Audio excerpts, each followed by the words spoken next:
Welcome back to the Devika Vijay tips Kannada channel. ನಾನು Devika. So ಬನ್ನಿ, ಇವತ್ತು ನಾನು ನಿಮಗೆ ಯುಗಾದಿ ಹಬ್ಬದ ವ್ಲಾಗ್ನ ಶೇರ್ ಮಾಡ್ತಿದ್ದೀನಿ. ಸೊ ಎಲ್ಲರಿಗೂ ಯುಗಾದಿ ಹಬ್ಬದ ಶುಭಾಶಯಗಳು. ಬನ್ನಿ, ಫಸ್ಟು ಅಡುಗೆ ಮನೆಗೆ ಬಂದು ಒಲೆನ ಪೂಜೆ ಮಾಡಿಕೊಂಡು ಅಡುಗೆಗೆ ಇಡೋಣ. ಅದ್ರ ಜೊತೆಗೇ ಪೂಜೆನ ಶುರು ಮಾಡೋಣ. ಸೊ ಒಬ್ಬಟ್ಟು ಮಾಡಬೇಕಾದ್ರೆ ಯಾವತ್ತಿದ್ರೂ ಕುಕ್ಕರ್ಗೆ ಬೇಳೆ ಇಡೋಕ್ಕಾಗಲ್ಲ. ಸೊ ಅದಕ್ಕೋಸ್ಕರ ನಾನು ಒಲೆಯಲ್ಲಿ ನೀರು ಕಾಯಕ್ಕಿಡ್ತೀನಿ. ಸ್ಟವಲ್ಲಿ ಹಾಲನ್ನ ಕಾಯಿಸ್ಕೊಂಡು ನೆಕ್ಸ್ಟು ನಾನು ಅಡುಗೆನ ಶುರು ಮಾಡ್ತೀನಿ. ಸೊ ಬನ್ನಿ, ಇವಾಗ ಪೂಜೆ ಮಾಡ್ಕೊಳ್ಳೋಣ ಒಲೆಗೆ. ಎಲ್ಲರಿಗೂ ದೇವರು ಒಳ್ಳೇದು ಮಾಡಲಿ, ಆಯಸ್ಸು ಆರೋಗ್ಯ ಕೊಟ್ಟು ಒಳ್ಳೇದು ಮಾಡಲಿ ಅಂತ ದೇವರಲ್ಲಿ ನಾನು ಪ್ರಾರ್ಥನೆನ ಮಾಡ್ಕೋತೀನಿ. ಸೊ ಬನ್ನಿ, ಇವಾಗ ಹೂ ಕಟ್ಕೊಳ್ಳೋಣ. ಯುಗಾದಿ ಹಬ್ಬ ಗುರುವಾರ ಬಂದಿರೋದ್ರಿಂದ ನಾನು ಸೇವಂತಿಗೆ ಹೂನ ತಂದಿದ್ದೆ. ಸೇವಂತಿಗೆ ಹೂನ ಕಟ್ಕೋತಾ ಇದ್ದೀನಿ ಹಾರ ಮಾಡಲಿ ಹಾಕಲಿಕ್ಕೆ. ಸೊ ಅದೇ ಥರ ತುಳಸಿನೂ ಸಹ ನಮ್ಮ ಮನೆ ಮುಂದೆನೇ ಇರುತ್ತೆ. ಅದನ್ನು ಸಹ ಕಿತ್ಕೊಂಡು ಬಂದು ಹಾರ ಮಾಡ್ಕೋತಿದ್ದೀನಿ, ಅಂದರೆ ಕಟ್ಕೋತಾ ಇದ್ದೀನಿ. ಅದನ್ನು ಸಹ ನಾನು ಪ್ರತಿ ವಾರನೂ ಹಾಕ್ತೀನಿ. ಸೊ ಬನ್ನಿ, ಇವಾಗ ಸೇವಂತಿಗೆ ಮತ್ತು ತುಳಸಿ ಹಾರನ ದೇವ್ರಿಗೆ ಕಟ್ಕೊಳ್ಳೋಣ. ಸೊ ಬನ್ನಿ, ಎಲ್ಲ ದೇವ್ರ ಮನೇನೂ ಸಹ ನೆನ್ನೆನೇ ಕ್ಲೀನ್ ಮಾಡಿ ಎಲ್ಲ ಫೋಟೋ ಎಲ್ಲ ಒರೆಸಿ ಎಲ್ಲನೂ ರೆಡಿ ಮಾಡಿ ಇಟ್ಕೊಂಡಿದ್ದು. ಬೆಳಗ್ಗೆ ಎದ್ದ ತಕ್ಷಣವೇ ದೇವ್ರ ಸಾಮಾನೆಲ್ಲ ತೊಳ್ಕೊಂಡು ಹೂವೆಲ್ಲ ಕಟ್ಕೊಂಡು ರೆಡಿ ಮಾಡಿಕೊಂಡು ಮನೆ ಸುತ್ತ ಇರೋಂಥ ತುಳಸಿ ಪತ್ರೆ ಬಿಡಿ ಹೂಗಳನ್ನೆಲ್ಲ ಕಿತ್ಕೊಂಡು ರೋಸು ಎಲ್ಲನೂ ರೆಡಿ ಮಾಡಿ ಇಟ್ಕೊಂಡಿದ್ದೀನಿ. ಸೊ ಬನ್ನಿ, ಇವಾಗ ಪ್ರತಿ ಗುರುವಾರನ ನಾನು ಪೂಜೆನ ಮಾಡ್ತೀನಿ. ನಿಮಗೆಲ್ಲರಿಗೆ ಗೊತ್ತೇ ಇರುತ್ತೆ, ನನ್ನ ಫಾಲೋವರ್ಸ್ಗೆಲ್ಲ ಅಥವಾ ನನ್ನ ಸಬ್ಸ್ಕ್ರೈಬರ್ಸ್ಗೆಲ್ಲ. ಸೊ ಅದೇ ಥರ ನಾನು ವಿಗ್ರಹಕ್ಕೆ ಅಭಿಷೇಕ ಮಾಡಿದೆ. ಆ ವಿಡಿಯೋ ಕ್ಲಿಪ್ಪಿಂಗ್ ಮಿಸ್ ಆಗಿದೆ, ವಿಡಿಯೋನ ನಾನು ಆನ್ ಮಾಡಿಲ್ಲ. ಸೊ ಬನ್ನಿ, ಇವಾಗ ಮಾವಿನ ತೋರಣ ಎಲ್ಲನೂ ಕಿತ್ಕೊಂಡು ಮಾವಿನ ಸೊಪ್ಪು, ಬೇವಿನ ಸೊಪ್ಪು, ಮಾವಿನಕಾಯಿ ಎಲ್ಲ ಕಿತ್ಕೊಂಡು ತೋರಣನ ಕಟ್ಟೋಕ್ಕೆ ರೆಡಿ ಮಾಡ್ಕೊಂಡಿದ್ದಾರೆ ನನ್ನ ಹಸ್ಬೆಂಡು. ಸೊ ಅದೇ ಥರ ನಾನು ತಿಂಡಿಗೆ ಅನ್ನಕ್ಕೆ ಇಟ್ಟಿದ್ದೀನಿ ಒಂದು ಕಡೆ, ಇನ್ನೊಂದು ಕಡೆ ಬೇಳೆ ಬೇಯೋಕ್ಕೆ ಇಟ್ಟಿದ್ದೀನಿ ಇವಾಗ. ಸೊ ಈ ಯುಗಾದಿ ಹಬ್ಬ ಅಂದ್ರೇ ಸ್ಪೆಷಲ್ ಮಾವಿನಕಾಯಿ ಚಿತ್ರಾನ್ನ ಮತ್ತು ಒಬ್ಬಟ್ಟು ಸಾಂಬಾರು, ಕೋಸಂಬರಿ, ಹುಳಿ, ಆ ಥರ ಅಡುಗೆನ ಸ್ಪೆಷಲಾಗಿ ಮಾಡ್ಕೋತಿದ್ದೀನಿ. ಸೊ ನೆಕ್ಸ್ಟ್ ಈಗ ದೇವ್ರ ಮುಂದೆ ನೈವೇದ್ಯಕ್ಕೆ ಬೇವಿನ ಹೂವು ಮತ್ತು ಬೆಲ್ಲ, ಸ್ವಲ್ಪ ಕಡಲೆ ಇಟ್ಕೊಂಡು ದೇವ್ರ ನೈವೇದ್ಯಕ್ಕೆ ಇಟ್ಕೊಂಡಿದ್ದೀನಿ. ಸೊ ಅದೇ ಥರ ಈಗ ನಾನು ಹೇಳಿದೆ ಅಲ್ವಾ, ನೀರನ್ನ ಕಾಯಕ್ಕಿಟ್ಟಿದ್ದೀನಿ. ಕುಕ್ಕರ್ಗೆಲ್ಲ ಹಾಕೋಕ್ಕಾಗಲ್ಲ. ಸೊ ಕುಕ್ಕರ್ಗೆ ಹಾಕಿದ್ರೆ ಏನಾಗುತ್ತೆ ಅಂದರೆ ಬೇಳೆ ತುಂಬ ಬೆಂದ್ಬಿಡುತ್ತೆ. ಬೆಂದರೆ ಅದು ಚೆನ್ನಾಗಿರಲ್ಲ, ಆವಾಗ ಅದು ಹೂರ್ಣ ನೀಟಾಗಿ ಬರಲ್ಲ. ಅದಕ್ಕೋಸ್ಕರ ನಾನು ಕೈಯಲ್ಲಿ ಹಮ್ಕಿದ್ರೆ 2 ಪೀಸ್ ಆಗಬೇಕು, ಆ ಥರ ನಾನು ಬೇಳೆ ಮತ್ತು ತೊಗರಿಬೇಳೆನ ಬೇಯಿಸ್ಕೊತಾ ಇದ್ದೀನಿ. ಸೊ ಎಲ್ಲ ತೋರಣ ಎಲ್ಲ ಕಟ್ಟಿ ಮನೆಯೆಲ್ಲ ಕ್ಲೀನ್ ಮಾಡಿಕೊಂಡು ಇವಾಗ ಪೂಜೆನ ರೆಡಿ ಮಾಡ್ಕೋತಾ ಇದ್ದೀನಿ.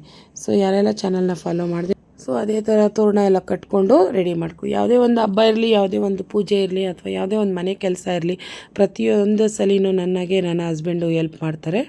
ಅದೇ ಥರ ಒಂದು ಈವನ್ ಅಡುಗೆ ಕೆಲಸಕ್ಕೂ ಸಹ ಹೆಲ್ಪ್ ಮಾಡ್ತಾರೆ. ಅದರಿಂದ ಬೇಗ ಕೆಲಸಗಳಾಗುತ್ತೆ. ಇಲ್ಲಾಂದರೆ ತುಂಬಾ ಲೇಟಾಗಿಬಿಡುತ್ತೆ, ತುಂಬ ಡಿಲೇ ಆಗುತ್ತೆ. ಆದ್ರೂ ನಾವು ತಿಂಡಿ ಮಾಡಿದ್ದು 11:30 ಆಯಿತು. ಸೊ 11:30ವರೆಗೆ ನಮ್ಮ ತಿಂಡಿ ಎಲ್ಲ ರೆಡಿ ಆಯಿತು. ಈಗ ನೀರು ಕಾಯಕ್ಕೆ ಇಟ್ಟಿದೆ ಅಲ್ವಾ, ನೀರು ಕುದೀತಾ ಇದೆ. ಇದಕ್ಕೆ ನಾವೀಗ 2 ಪಾವು ತೊಗರಿಬೇಳೆ, 1 ಪಾವು ಕಡಲೆಬೇಳೆ ಹಾಕ್ತೀನಿ. ಸೊ ಒಬ್ಬೊಬ್ಬರು ಏನು ಮಾಡ್ತಾರೆ ಅಂದರೆ ಪೂರ್ತಿ ಕಡಲೆಬೇಳೆನೇ ಹಾಕ್ತಾರೆ. ಅಮ್ಮನ ಮನೆ ಕಡೆ ಎಲ್ಲ ಬೇಳೆ ಎಲ್ಲ ಯೂಸ್ ಮಾಡಲ್ಲ, ಕಡಲೆಬೇಳೆನೇ ಹಾಕಿ ಒಬ್ಬಟ್ಟು ಮಾಡ್ತಾರೆ. ಇಲ್ಲಿ ಬಿಡದಿ ಕಡೆ ಏನು ಮಾಡ್ತಾರೆ ಅಂದರೆ ಪೂರ್ತಿ ತೊಗರಿಬೇಳೆನೇ ಹಾಕ್ತಾರೆ, ಕಡಲೆಬೇಳೆ ಹಾಕಲ್ಲ. ಸೊ ನಾನು ನೋಡೋಣ ಈ ಸಲ ಮಿಕ್ಸ್ ಮಾಡೋಣ ಅಂತ ತೊಗರಿಬೇಳೆ ಕಡಲೆಬೇಳೆ ಎರಡನ್ನೂ ಸಹ ಮಿಕ್ಸ್ ಮಾಡಿದೆ. ತುಂಬಾ ಚೆನ್ನಾಗಿ ಬಂದಿತ್ತು ಒಬ್ಬಟ್ಟು ಮತ್ತು ಒಬ್ಬಟ್ಟು ಸಾರೆಲ್ಲ. ನಮ್ಮನೆ ತುಂಬ ಜಾಸ್ತಿ ಒಬ್ಬಟ್ಟು ಸಾಂಬಾರನ್ನ ಮಾಡ್ತೀವಿ. ಒಂದು 3-5 ಡೇಸ್ ಇಟ್ಕೊಂಡು ತಿಂತಾರೆ, ಅದು ಮಕ್ಕಳಿಗೆಲ್ಲ ಇಷ್ಟ ಆಗುತ್ತೆ. ಸೊ ಈ ಥರ ನಾನು ದೇವ್ರ ಮನೆಯನ್ನು ರೆಡಿ ಮಾಡಿದ್ದೀನಿ.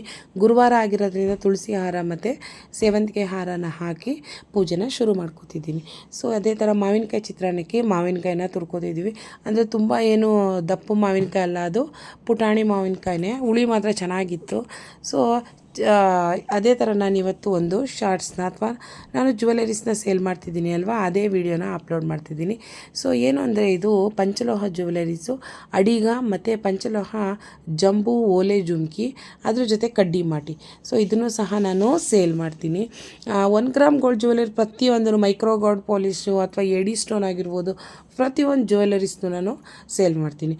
ಅಡಿಗ ಅಂತ ಕರೀತಾರೆ. ಇದು ಹಿಂದಿನ ಕಾಲದಲ್ಲಿ ತುಂಬಾ ಫೇಮಸ್ ಆಗಿದ್ದಂಥ ಜ್ಯುವೆಲರಿ. ಇದು ಮುತ್ತಿನ ಓಲೆ ಜುಮ್ಕಿ ಅಥವಾ ಬೆಳ್ಳಿ ಮೋಡದ ಓಲೆ ಜುಮ್ಕಿ ಅಂತಲೇ ಒಂದು ಕಾಲದಲ್ಲಿ ತುಂಬ ಫೇಮಸ್ ಆಗಿತ್ತು, ತುಂಬಾ ಟ್ರೆಂಡಿ ಆಗಿತ್ತು. ನಾನು ಹಾಕ್ಕೊಂಡಿರೋ ಅಂಥದ್ದು ಮೈಸೂರು ಸಿಲ್ಕ್ ಸ್ಯಾರಿ, ತುಂಬಾ ಪ್ರೀಮಿಯಂ ಕ್ವಾಲಿಟಿ ಇರೋದು ಮತ್ತು ತುಂಬ ಒಂದು ಅಟ್ರಾಕ್ಟಬಲ್ ಕಲರ್ ಅಂತಲೇ ಹೇಳ್ಬೋದು. ಇದು ಕಡ್ಡಿ ಮಾಟಿ. ಇದು ಸಹ ಈ ಡ್ರೆಸ್ಗೆ ಅಥವಾ ಈ ಸ್ಯಾರಿಗೆ ತುಂಬಾ ಚೆನ್ನಾಗಿ ಕಾಣಿಸ್ತಿತ್ತು. ಸೊ ನನಗಂತೂ ತುಂಬಾ ಇಷ್ಟ ಆಯಿತು. ಸೊ ಈಗ ಪೂಜೆನ ಶುರು ಮಾಡಿದ್ದೀವಿ. ನಾನು ಹಸ್ಬೆಂಡ್ ಪ್ರತಿ ಹಬ್ಬ ಇರ್ಬೋದು, ಒಂದು ಯಾವುದೇ ಆ್ಯನಿವರ್ಸರಿ ಬರ್ತ್ಡೇ ಇದ್ದಾಗ ಜೊತೆಲೇ ಕೂತ್ಕೊಂಡು ನಾವು ಪೂಜೆನ ಸ್ಟಾರ್ಟ್ ಮಾಡ್ತೀವಿ. ಅದೊಂದು ನನಗೆ ತುಂಬಾ ಇಷ್ಟ ಆಗಿರೋ ಅಂಥ ಒಂದು ವಿಷಯ ಅಂತಲೇ ಹೇಳ್ಬೋದು ಈ ವಿಡಿಯೋದಲ್ಲಿ.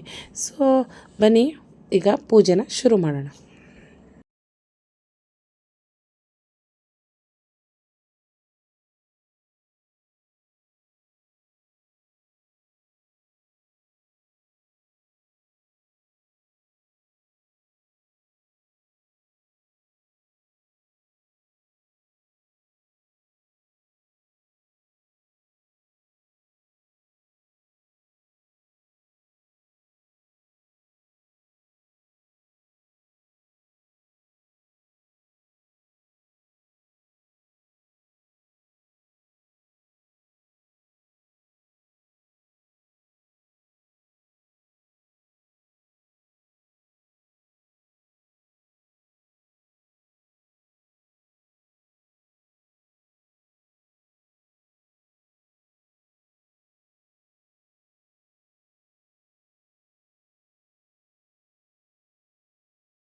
ಸೊ ಬನ್ನಿ ಇವಾಗ ಅಡುಗೆನ ಶುರು ಮಾಡ್ಕೊಳ್ಳೋಣ. ಪೂಜೆ ಆಯಿತು, ಎಲ್ಲ ಸಲೀಸಾಗಾಯಿತು. ನೆಕ್ಸ್ಟ್ ಇವಾಗ ಬನ್ನಿ ಬೇಳೆ ಬಂದಿದೆಯಾ ಇಲ್ವಾ ಅಂತ ಚೆಕ್ ಮಾಡ್ಕೊಳ್ಳೋಣ. ಬೇಳೆ ಸ್ವಲ್ಪ ಬೇಯಬೇಕಿತ್ತು. ಅದ್ರ ಪಕ್ಕದಲ್ಲೇ ನಾನು ಬೆಲ್ಲನ ಕಾಯಕ್ಕಿಟ್ಟಿದ್ದೀನಿ. ಸೊ ಬೆಲ್ಲ ಯಾಕೆ ಕಾಯಕ್ಕಿಡೋದು ಅಂತ ಹೇಳಿದ್ರೆ ಅದರಲ್ಲಿ ಕಲ್ಲು ಅಥವಾ ಮಣ್ಣು ಅಥವಾ ಡಸ್ಟ್ ಇದ್ದರೆ ಅದೆಲ್ಲ ಕೆಳಗಡೆ ಇರುತ್ತೆ. ಫಿಲ್ಟ್ರ್ ಮಾಡಾಕ್ದಾಗ ಅದು ಸರಿ ಹೋಗುತ್ತೆ. ಸೊ ಈ ಥರ ನಾನು ಅಂದರೆ 3 ಪಾವು ಬೇಳೆಗೆ 3 ಪಾವು ಬೆಲ್ಲ ಮತ್ತು ಕಾಯಿ 3 ಕಾಯಿ ಹಾಕ್ತೀವಿ. ಅಂದರೆ ಕಾಯಿಗೂ ಎಷ್ಟು ಬೇಕು ಬೆಲ್ಲ ಅಂದರೆ ಇನ್ನೊಂದೆರಡು ಅಂದರೆ 2 ಹಚ್ಚನ ಕಾಯಿನ ಹಾಕೋತೀವಿ. ಸೊ ಬೇಳೆನ ನಾನು ಬಗ್ಸಿ ಇಟ್ಕೊಂಡಿದ್ದೆ, ಅಂದರೆ ಫಿಲ್ಟ್ರ್ ಮಾಡ್ಕೊಂಡಿದ್ದೆ. ಹೆಸರು ಬೇಳೆಗೆಲ್ಲ ರೆಡಿ ಆಯಿತು.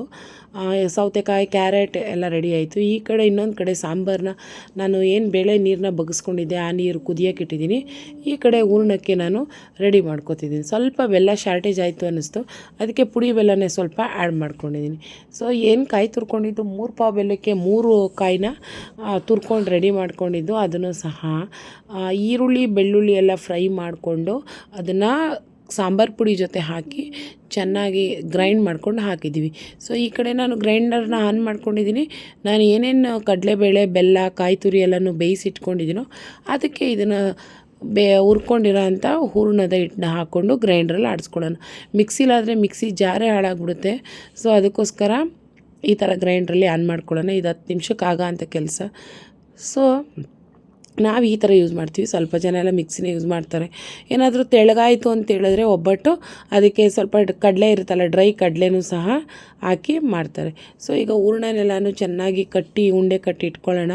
ಸೊ ಯಾಕೆಂದರೆ ಒಂದೊಂದಾಗಿ ಕೆಲಸಗಳನ್ನ ಮುಗೀಲಿ ಅಂತ ನಾನು ಬೇಗನೆ ಕೆಲಸ ಮಾಡ್ತಿದ್ದೀನಿ. ಸೊ ಯಾರೆಲ್ಲ ಚಾನಲ್ನ ಫಾಲೋ ಮಾಡ್ದೆ ನೋಡ್ತಿದ್ದೀರಾ ಪ್ಲೀಸ್ ಚಾನಲ್ನ ಫಾಲೋ ಮಾಡ್ಕೊಳ್ಳಿ, ನನಗೆ ಸಪೋರ್ಟ್ ಮಾಡಿ. 1 gram gold jewelleries, micro gold polish ಮತ್ತು ಪಂಚಲೋಹ ಜ್ಯುವೆಲರೀಸು, ಮಾಂಗಲ್ಯ ಚೈನು ಎಲ್ಲ ಪ್ರತಿಯೊಂದು ಜ್ಯುವೆಲರೀಸು ಸಹ ನಾನು ಫ್ರೀ ಶಿಪ್ಪಿಂಗಲ್ಲಿ ಮನೆಗೆ ಕಳಿಸ್ತೀನಿ. ಮತ್ತು ಪ್ರತಿದಿನವೂ ಸಹ ನಾನು ಸ್ಟೇಟಸ್ಗೆ ಹಾಕ್ತೀನಿ. ನಿಮಗೇನಾದರೂ ಆ ಥರ ಜ್ಯುವೆಲರೀಸ್ ಬೇಕು ಅಂತ ಹೇಳಿದ್ರೆ ನೀವು ನನ್ನ ಕಾಂಟ್ಯಾಕ್ಟ್ ಮಾಡ್ಬೋದು. ಕಾಂಟ್ಯಾಕ್ಟ್ ನಂಬರ್ 8310256433 ಈ ನಂಬರ್ ಇರುತ್ತೆ. ಸೊ ಬನ್ನಿ ಈಗ ಹೂರ್ಣ ರೆಡಿ ಇದೆ, ಕಾಯಿ ತುರಿದಾಯಿತು, ಪ್ರತಿಯೊಂದು ಸಹ ರೆಡಿ ಇದೆ. ಒಬ್ಬಟ್ಟನ್ನ ತಟ್ಟಬೇಕಾಗುತ್ತೆ. ಸೊ ಬನ್ನಿ ಇವಾಗ ಹಪ್ಪಳ ಮತ್ತು ಪೂರಿನೆಲ್ಲ ಕರೆದಿಟ್ಕೊಳ್ಳೋಣ. ಎಣ್ಣೆಯಲ್ಲಿ ಎಲ್ಲನೂ ಫ್ರೈ ಮಾಡಿಬಿಟ್ಟು ಎತ್ತಿಟ್ಕೊಳ್ಳೋಣ. ಸೊ ಬನ್ನಿ ಇವಾಗ ಹಪ್ಪಳ ಏನು ಒಂದು ಸ್ವಲ್ಪ ಹಾಕಿದ್ರೆ ಸಾಕು, ಅದರ ಎಲ್ಲ ಅಟ್ಟಿಗೆ ಜೊತೆಗೆ ಹಪ್ಪಳನೂ ಆಗಲಿ ಅಂತ. ಸೊ ನೆಕ್ಸ್ಟ್ ಹಪ್ಪಳ ಆದ ತಕ್ಷಣವೇ ಪೂರಿನ ತಗೋತಾ ಇದ್ದೀನಿ, ಫ್ರೈ ಮಾಡ್ಕೊತಿದ್ದೀನಿ. ಪೂರಿ ಅಂದರೆ ಈಗ ಸಾಗು ಮಾಡಿದ್ವಲ್ಲ ಅಥವಾ ಹುಳಿ ಮಾಡಿದ್ವಲ್ಲ ತರಕಾರಿ ಗೊಜ್ಜು, ಅದಕ್ಕೆ ಸ್ವಲ್ಪ ಪೂರಿನೂ ಆಗಲಿ ಅಂತ ಹಾಕ್ಕೊಂಡು ಫ್ರೈ ಮಾಡ್ಕೊತಿದ್ವಿ. ಸೊ ಒಂದು ಕಡೆ ಹುಳಿ ರೆಡಿ ಇದೆ, ಪೂರಿ ಆಗ್ತಾಯಿದೆ, ಇನ್ನೊಂದು ಕಡೆ ಸಾಂಬಾರು ಆಗ್ತಾಯಿದೆ, ವೈಟ್ ರೈಸ್ ಆಲ್ರೆಡಿ ಹಾಕಿಟ್ಟಿದ್ದೀನಿ. ನೆಕ್ಸ್ಟ್ ಈಗ ನಾವು ಒಬ್ಬಟ್ಟನ್ನ ಮಾಡ್ಕೊಳ್ಳೋಣ. ಒಬ್ಬಟ್ಟೇನು ನಾನು ಈಗ ಹೊಸ್ದಾಗಿ ಕಲ್ತಿರೋದು, ಅಷ್ಟೊಂದು ಪರ್ಫೆಕ್ಟಾಗಿ ಏನು ನನಗೆ ಒಬ್ಬಟ್ಟು ತಟ್ಟಕ್ಕೂ ಸಹ ಬರೋದಿಲ್ಲ. ಸೊ ಈಗ ಕಲ್ತು ಹೆಂಗೋ ಯೂಟ್ಯೂಬಲ್ಲಿ ಕಲ್ತು ಅಥವಾ ನೋಡಿ ಪ್ರತಿಯೊಂದನ್ನು ಸಹ ನಾನೇ ಮಾಡಿದ್ದೀನಿ. ಅದರದ್ದು ಸ್ಯಾಟಿಸ್ಫ್ಯಾಕ್ಷನ್ ಇದೆ ಮತ್ತು ಖುಷಿನೂ ಸಹ ನನಗಿದೆ. ಸೊ ನಿಮ್ಮ ಮನೇಲಿ ಯಾವ ಥರ ಹಬ್ಬ ಇತ್ತು, ನೀವೆಲ್ಲ ಯಾವ ಥರ ಹಬ್ಬ ಆಚರಣೆ ಮಾಡಿದ್ರಿ ಅಂತ ನನಗೆ ಕಮೆಂಟ್ಸ್ ಮಾಡಿ ತಿಳಿಸಿ. ಯಾರೆಲ್ಲ ಚಾನಲ್ನ ಫಾಲೋ ಮಾಡದೆ ನೋಡ್ತೀರಾ ಪ್ಲೀಸ್ ಚಾನಲ್ನ ಫಾಲೋ ಮಾಡ್ಕೊಳ್ಳಿ. ಅದೇ ಥರ ಪಕ್ಕದಲ್ಲಿರೋ ಬೆಲ್ ಐಕನ್ ಪ್ರೆಸ್ ಮಾಡೋದನ್ನ ಮರಿಬೇಡಿ. ಇದರಿಂದ ನಿಮಗೆ ಬೇಗ ನೋಟಿಫಿಕೇಷನ್ ಸಿಗುತ್ತೆ ನಾನೇನಾದರೂ ವೀಡಿಯೋನ ಅಪ್ಲೋಡ್ ಮಾಡೋದ್ರಿಂದ. So thanks for watching. Thank you. Like ಮಾಡಿ, ಫಾಲೋ ಮಾಡಿ, ಲೈಕ್ ಮಾಡಿ, ಶೇರ್ ಮಾಡಿ, ಸಬ್ಸ್ಕ್ರೈಬ್ ಮಾಡ್ಕೊಳ್ಳಿ. So thanks for watching. ಕೊನೆಯದಾಗಿ ಎಲ್ಲರಿಗೂ ಮತ್ತೊಮ್ಮೆ ಯುಗಾದಿ ಹಬ್ಬದ ಶುಭಾಶಯಗಳು. ಈಗಿತ್ತು ಇವತ್ತಿನ ಮೆನು ಪೂರಿ, ಹುಳಿ, ಕೋಸಂಬರಿ, ಹಪ್ಪಳ, ಒಬ್ಬಟ್ಟು ಸಾರು, ಅನ್ನ. ಸೊ ಸಕ್ಕತ್ತಾಗಿತ್ತು ಹಬ್ಬದ ಅಡುಗೆ. ಸೊ ಇನ್ನೊಂದು ದಿನ ಅಂದರೆ ಹಬ್ಬ ಆದ ಮಾರನೇ ದಿನ ನಾವು ಖಾರ ಕಡುಬು ಎಲ್ಲ ಮಾಡ್ತೀವಿ. ಅದ್ರ ವಿಡಿಯೋ ಕ್ಲಿಪ್ಪಿಂಗ್ನ ನಾನೇನು ಹಾಕಿಲ್ಲ.